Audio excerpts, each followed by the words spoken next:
Well, friends, I have good news and I have bad news. The good news is that I have now found the spot in my home that I record from that makes the hilarious lisp.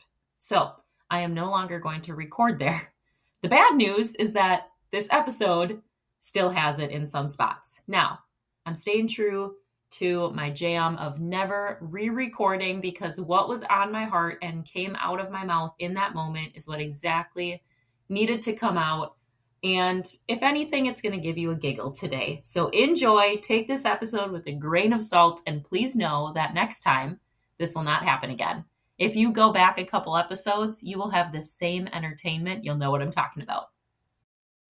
Hello and welcome back on the Wholehearted Truths. Today I've got a little bit of sass mixed with grit, grace, and a whole lot of faith to lead you into endless possibilities.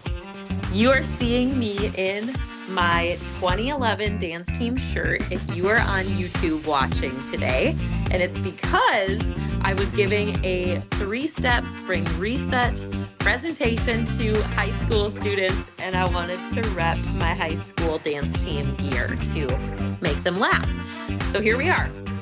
It is May, and today I'm going to give you something really powerful if you have a heart to give. Maybe you're like me and you wanted to give more, you wanted to do more within your church or within your community, but like the financial side of things, you just weren't that involved in. Maybe you have a spouse like I do that takes care of all of that, right? And so you're sitting there like, oh, should I or shouldn't I, or how much, or you feel guilty if you're putting it towards something else and wrestling with like tithing. We've got all these things out there. I'm going to help to kind of just give you the jump start that we did today. And I'm proud to say it's May when I'm recording this. We have given $750 generously this year just by doing a little intentional planning. So buckle up. Here we go. There was something that was offered at our church, actually. It was Financial Peace University. If you know my husband, you know he loves the financial side of things. So, dude will be in the shower listening to the Ramsey podcast anyway. I still can't believe that it was an elective, but as an elective, I took personal finance in high school and Ramsey principles were introduced there. I really do love them. Like I think back to when I had my first car and you want to like build up your credit score, right? So I'd put my gas on my credit card, but then I'd pay it off right away because there was this fear of debt and just being able to pay for things right away, right? Kind of that motto, but we obviously have carried a lot of those principles, not all of them, but a lot of them into our relationship and our marriage with our finances. But let's face it, I went to school for social work. Joe was really good at the financial side of things. So I didn't really dip into it a whole lot. But then I came to dig deep. Like I don't know if you can relate, but I have a really hard time spending money on myself. Like I won't go and get new clothes. I won't go and just like splurge at Hobby Lobby on new things for the house. It's just not me. I'm like, I'm wearing 2011 things, right? But if you give me an experience or a trip or like focusing on my health, Joe jokes about that part. Like I will spend oodles, right?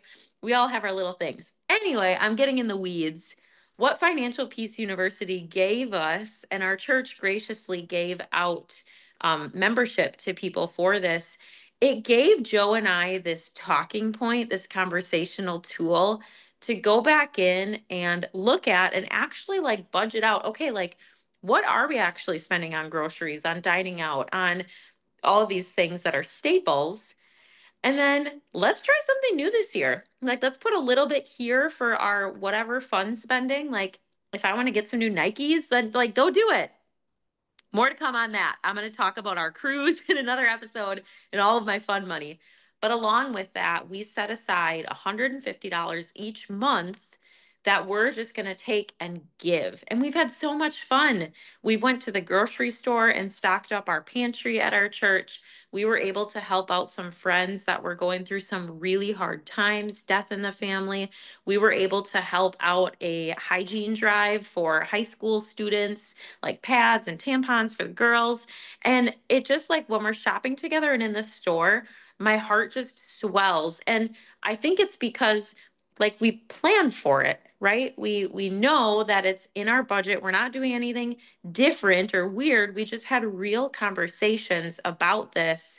Not that we were struggling before. I think it's important for people, even when you're not struggling, to like sit down together and understand the things that maybe one spouse is better at than the other, because some of these really cool experiences can come out of that. So I'm grateful and thankful for what this has done for us. Like I said, really that conversation starter, like now at the end of each month in my planner, we're sitting down at night and I'm like, okay, what do we spend on groceries, on gas? Ooh, we were a little above here this month.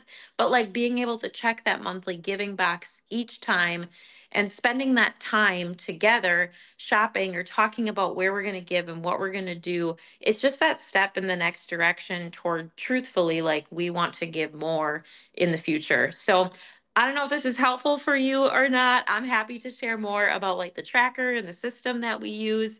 Go ahead and shoot me a message on social media. You can email me wholeheartedhealth with Emily, my business name, at gmail.com. And I'm happy to share more with you and hear what this does for you. So that leads us to homework. Your homework today is to do something small generously. That might be to put a I love you note, a thank you note in someone's backpack or lunchbox. That might be to give, I don't know, to a brat fry. Like go get a brat and donate to some great cause. Or maybe this will inspire you to do what we did. I don't know. I'm excited to hear. Share with me. That's your homework for today. And we'll see you back on another episode. I'm going to talk about the fun money and our upcoming cruise.